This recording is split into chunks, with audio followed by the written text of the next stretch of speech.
আসসালামু আলাইকুম। মোর্শেদ শোভন স্বাগত জানাচ্ছি এনটিভির দুপুরের খবরে। এনসিপির আহ্বায়ক নাহিদ ইসলাম বলেছেন, জুলাই গণহত্যায় কেবল ব্যক্তি শেখ হাসিনার অপরাধ নয়, বরং দলীয়ভাবে অপরাধে যুক্ত ছিল আওয়ামী লীগ। তাই কেবল অস্থায়ীভাবে কার্যক্রম নিষিদ্ধ করে নয়, আওয়ামী লীগ ইস্যু বিচারের মাধ্যমে নিষ্পত্তি হওয়া উচিত।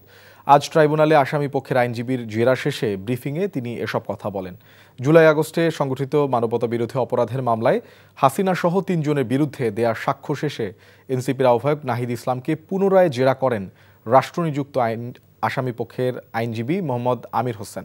রোববার আন্তর্জাতিক অপরাধ ট্রাইব্যুনাল ১-এর চেয়ারম্যান বিচারপতি মোহাম্মদ গোলাম মর্তুজা মজুমদারের নেতৃত্বাধীন বেঞ্চে এ জেরা করা হয়। এ সময় প্রসিকিউশনের পক্ষে উপস্থিত ছিলেন মিজানুল ইসলাম। এর আগে গেল ১৮ সেপ্টেম্বর দ্বিতীয় দিনের মতো সাক্ষ্য দেন নাহিদ ইসলাম। সেদিন সাক্ষ্য গ্রহণ শেষে কিছু সময় জেরা করা হলেও তা শেষ না হওয়ায় ট্রাইব্যুনাল রোববার পর্যন্ত কার্যক্রম মুলতবি করেন।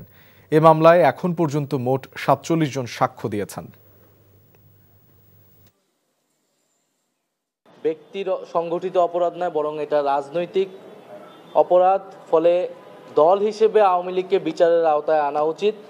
ট্রাইব্যুনালের শেষ সুযোগ আছে, আমরা ট্রাইব্যুনালের কাছে আবেদন জানাবো।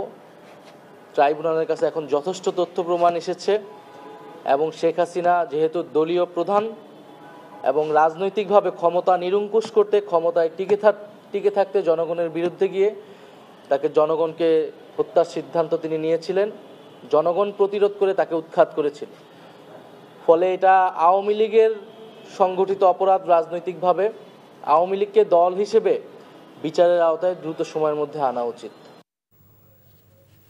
বাংলাদেশের রাজনৈতিক প্রেক্ষাপটে ছাত্র জনতার যে অভ্যুত্থান ঘটেছে তার পেছনে মূল প্রেরণা ছিল জাতীয়তাবাদী চেতনা। এর পেছনে মূল কুশীলব ছিলেন বিএনপির ভারপ্রাপ্ত চেয়ারম্যান তারেক রহমান। রোববার জাতীয় প্রেস ক্লাবের জহুর হোসেন চৌধুরী অডিটোরিয়ামে ৭ নভেম্বর প্রজন্ম কর্তৃক আয়োজিত বাংলাদেশি জাতীয়তাবাদের তাত্ত্বিক বিশ্লেষণ, নাগরিক ও জাতিগত জাতীয়তাবাদের সংকট শীর্ষক বইয়ের উপরে আলোচনা সভায় প্রধান অতিথির বক্তব্যে তিনি এসব কথা বলেন। তিনি বলেন, শহীদ প্রেসিডেন্ট জিয়াউর রহমান বাংলাদেশি জাতীয়তাবাদের চেতনাকে ধারণ করে দেশের সব শ্রেণী পেশা ও গোষ্ঠীকে একই ফুলের মালায় গেঁথেছিলেন। আলোচনা সভায় বিএনপির সিনিয়র যুগ্ম মহাসচিব রিজভী আহমেদ অভিযোগ করেন, বিশ্ববিদ্যালয়ের ফাইনের টাকা যাচ্ছে জামায়াতের বাইতুল মালে।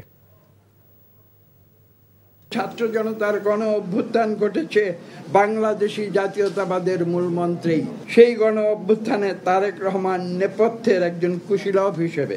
আমরা যে তাদেরকে বহিষ্কার করছি, পথ স্থগিত করছি, তাদেরকে বিভিন্ন শাস্তিমূলক ব্যবস্থা গ্রহণ করছি, সেটা তো বলছেন না। সেটা ফাইন করার অধিকার কি আছে, ভিপির আছে, ডাকসুর ভিপির আছে? আপনি গিয়ে ফাইন করে দিচ্ছেন আর সেই ফাইনের টাকা যাচ্ছে জামাতের বাইতুল মালে। অন্তর্বর্তী সরকারের প্রধান উপদেষ্টা অধ্যাপক মোহাম্মদ ইউনুস জাতিসংঘ সাধারণ পরিষদের ৮০তম অধিবেশনে যোগ দিতে আজ রাতে যুক্তরাষ্ট্রের নিউ ইয়র্কের উদ্দেশ্যে ঢাকা ত্যাগ করবেন। সফরসূচি অনুযায়ী তিনি ২২শে সেপ্টেম্বর নিউ ইয়র্কে পৌঁছাবেন এবং ২৬শে সেপ্টেম্বর সাধারণ পরিষদের অধিবেশনে ভাষণ দেবেন। ৩০শে সেপ্টেম্বর জাতিসংঘ সাধারণ পরিষদের সভাপতির সভাপতিত্বে high level conference on the situation of Rohingya Muslims and other minority in Myanmar শীর্ষক এক উচ্চ পর্যায়ের সভায়ও অংশ নেবেন ডক্টর ইউনুস।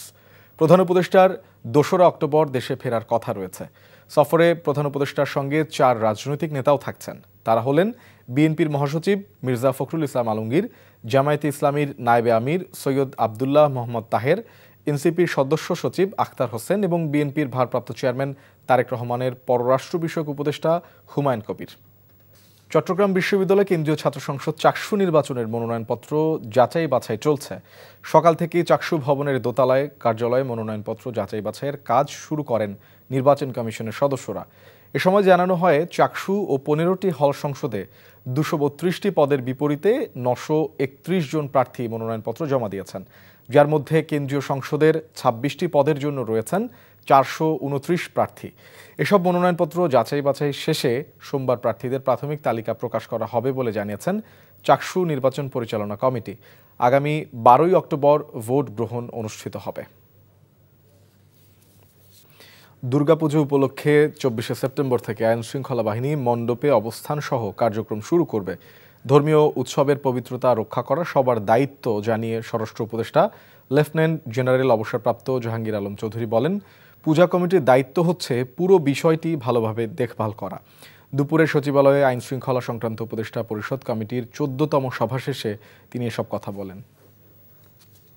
কোনো জায়গায় হয়তো ছোটোখাটো দিয়ে একটা ঘটনা ঘটতেছে, যেহেতু আমাদের আইন শৃঙ্খলা বাহিনী কিন্তু এখন পর্যন্ত ডিপ্লয় হয় না, এখন কিন্তু মেইন দায়িত্বটা কিন্তু ওনাদের এইগুলি দেখার। আর 24 তারিখ থেকে আমাদের আইন শৃঙ্খলা বাহিনী ডিপ্লয় হয়ে গেলে এটা আমাদের একসাথে, বাট এখনও আবার শুধু ওনাদের দেখা তা না, বাট এই ভিতরেও আমরা এখন ইনস্ট্রাকশন দিয়েছি যে আমাদের যে থানা পুলিশ রয়ে গেছেন, তারপরে র্যাব, বিজিবি, আনসার এরও এখনও পেট্রোলিং করবে, বাট অন গ্রাউন্ড ডিপ্লয় হয়ে যাবে 24 তারিখ থেকে।